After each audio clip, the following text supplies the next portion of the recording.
আসসালামু আলাইকুম শিক্ষার্থী বন্ধুরা, যারা রাজশাহী বিশ্ববিদ্যালয়ে ভর্তি পরীক্ষা দিবেন 2024-25 শিক্ষাবর্ষে, তো তাদের আবেদন যোগ্যতা কত লাগবে সেটি নিয়ে কিন্তু আজকে বলার চেষ্টা করব। তো অবশ্যই আপনারা ভিডিওর সঙ্গে থাকবেন, শেষ পর্যন্ত দেখার চেষ্টা করবেন, তাহলে কিন্তু বুঝতে পারবেন।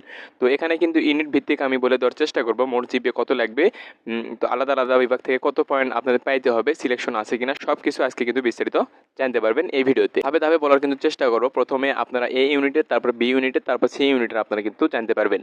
তো অবশ্যই ভিডিওর সঙ্গে থাকবেন। তো দেখেন আমরা প্রথমে শুরু করে দিলাম। তো দেখেন লেখা আছে এ ইউনিট। তো এ ইউনিটের বিজ্ঞান বিভাগ থেকে কিন্তু 3.50 এসএসসি এবং এইচএসসি মিলিয়ে কিন্তু 3.50 সহ কিন্তু 8 পয়েন্ট আপনার পাইতে হবে। মোট কিন্তু জিপিএ থাকতে হবে 8 পয়েন্ট। এখানে কিন্তু রাজশাহী বিশ্ববিদ্যালয়ে কিন্তু সিলেকশন আছে। তো মানবিক বিভাগ যদি আমরা একটু দেখে নেই, মানবিক বিভাগ থেকে এসএসসি এবং এইচএসসিতে 3 পয়েন্ট সহ কিন্তু মোট 7 পয়েন্ট আপনার মোট জিপিএ কিন্তু লাগবে, সিলেকশন কিন্তু আছে।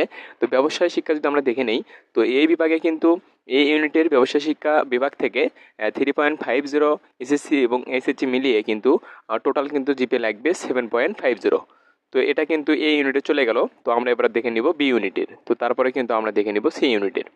তো এখানে যেহেতু আপনারা দেখতেছেন, তো এখানে কিন্তু এসএসসি এবং এইচএসসি মিলিয়ে আপনাদের কিন্তু টোটাল যে পয়েন্ট রয়েছে এবং আলাদা আলাদা যে গ্রেড পয়েন্ট রয়েছে সব কিছু কিন্তু আমি বলে দেওয়ার চেষ্টা করতেছি। অবশ্যই আপনারা কিন্তু জেনে নেওয়ার চেষ্টা করবেন। তো দেখেন বি ইউনিটে আমরা চলে আসি এবার। তো বি ইউনিটে দেখেন বিজ্ঞান বিভাগ। তো বিজ্ঞান বিভাগে কিন্তু এসএসসি এবং এইচএসসি আলাদা আলাদাভাবে কিন্তু জিপিএ লাগবে 3.50 সহ 8 পয়েন্ট কিন্তু লাগবে টোটাল। তো এখানে কিন্তু সিলেকশন আছে, যাই হোক পূর্বে বলে দিয়েছি। তো মানবিক বিভাগ যদি আমরা দেখে নিই, মানবিক বিভাগ থেকে 3 পয়েন্ট সহ এসএসসি এবং এইচএসসি 3 পয়েন্ট সহ মোট 7 পয়েন্ট কিন্তু মোট জিপিএ লাগবে। তো যারা 2024-25 শিক্ষাবর্ষে যারা আবেদন করবেন রাজশাহী বিশ্ববিদ্যালয়ে, তো তাদের কিন্তু আবেদন যোগ্যতা এটা।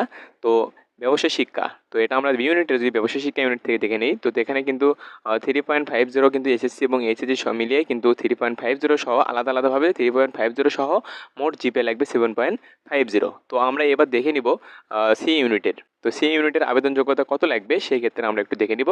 তো চলেন নেক্সটে আমরা দেখে নিই। তো নিচে কিন্তু আপনারা সি ইউনিটের দেখতে পাচ্ছেন। তো দেখেন সি ইউনিটের বিজ্ঞান বিভাগ থেকে 3.50 সহ আপনাদের লাগবে কিন্তু 8 পয়েন্ট টোটাল কিন্তু 8 পয়েন্ট লাগবে। তবে সিলেকশন কিন্তু অবশ্যই আছে। তো মানবিক বিভাগ যদি আমরা দেখে নিই, মানবিক বিভাগ থেকে 3 পয়েন্ট এসএসসি এবং এইচএসসি আলাদা আলাদাভাবে 3 পয়েন্ট সহ 7 পয়েন্ট পাইতে হবে মোট জিপিএ। তাহলে আপনি কিন্তু এই রাজশাহী বিশ্ববিদ্যালয়ে আবেদন করতে পারবেন 2024-25 শিক্ষাবর্ষে। তো ব্যবসায় শিক্ষা যদি আমরা দেখে নিই, এই বিভাগ থেকে সি ইউনিটের জন্য লাগবে 3.50 আলাদা আলাদাভাবে 7.50 কিন্তু টোটাল লাগবে।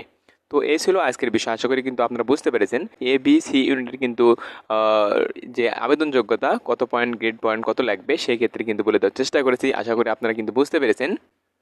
তো এরকম ভর্তি বিষয়ে সকল বিশ্ববিদ্যালয়ে কিন্তু এরকম আবেদন যোগ্যতা পেতে অবশ্যই আমাদের চ্যানেলকে সাবস্ক্রাইব করে রেখে দিবেন। এরকম আবেদন যোগ্যতা নিয়ে আমি কিন্তু পরবর্তীতে ভিডিও দেওয়ার চেষ্টা করব। তো অবশ্যই আমাদের ভিডিওর সঙ্গে থাকবেন এরকম আপডেট ভিডিও পাওয়ার জন্য।